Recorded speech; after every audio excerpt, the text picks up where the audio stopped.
मन को वश में करना एक साधना है, जिसके लिए धैर्य, अनुशासन और निरंतर अभ्यास की आवश्यकता होती है। गौतम बुद्ध ने भी इस पर विशेष ध्यान दिया था और उनके द्वारा दिए कई उपदेश हमें इस दिशा में मार्गदर्शन करते हैं। मन को वश में कर नियमित ध्यान से मन की चंचलता कम होती है और हमें अपनी सोच पर नियंत्रण मिलता है। ध्यान के दौरान सांस पर ध्यान केंद्रित करें। जैसे ही मन भटकने लगे, उसे धीरे-धीरे वापस सांस पर लाएं। यह अभ्यास मन को शांत और स्थिर बनाने में मदद करता है, जो होता है या भविष्य की चिंताओं में डूबा रहता है।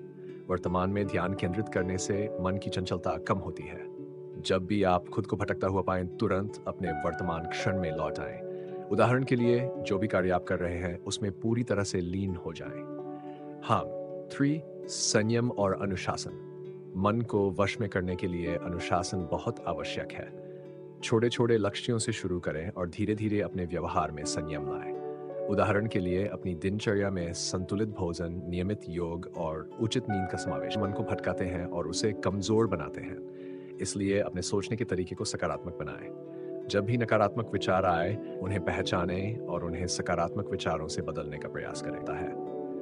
जब हम अहंकार को छोड़कर विनम्रता और करुणा से व्यवहार करते हैं, तो मन स्वाभाविक रूप से शांत हो जाता है। दूसरों के प्रति सहानुभूति और दया का अभ्यास करें। इससे मन में शांति का अनुभव हो। जिन लोगों के साथ आप समय बिताते हैं, वे आपके मन को प्रभावित करते हैं। इसलिए उन लोगों के साथ समय बिताएं जो आपको सकारात्मकता, शांति और प्रेरणा देते हैं। बुरे विचारों और अनावश्यक विवादों से दूर रहें, क्योंकि ये मन को अशांत करते हैं। इससे मन शांत होता है। पेड़, पौधे, पानी और आकाश के बीच रहने से हम अपने मन को गहराई से समझ सकते हैं। जब भी संभव हो, प्राकृतिक स्थलों पर जाएं और वहां की शांति को अनुभव करें। जब भी आपका मन अस्थिर हो या आप क्रोधित महसूस करें, गहरी सांस लें। ये तुरंत आपके मन को स्थिर करने में मदद करता है।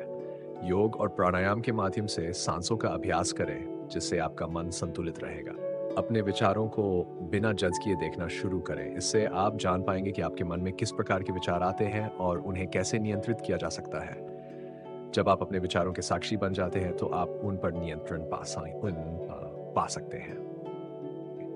विपश्यना ध्यान की एक प्राचीन विधि है, जो आत्मनिरीक्षण और स्वयं की गहरी समझ के लिए की जाती है। यह अभ्यास हमारे मन के गहरे स्तरों को समझने और शुद्ध करने में सहायक होता है। मन को वश में करना एक लंबी प्रक्रिया है। इसमें धैर्य की आवश्यकता होती है। आपको निरंतर प्रयास करना होगा और खुद को समय देना होगा। अपने प्रयासों से निराश न हो। धीरे-धीरे आपका मन आपके नियंत्रण में आने लगेगा। मन को वश में करना आसान नहीं है, लेकिन नियमित अभ्यास और सही दृष्टिकोण से यह संभव है। ध्यान, संयम और सकारात्मक सोच का निरंतर अभ्यास आपके मन को स्थिर और शांत बनाएगा।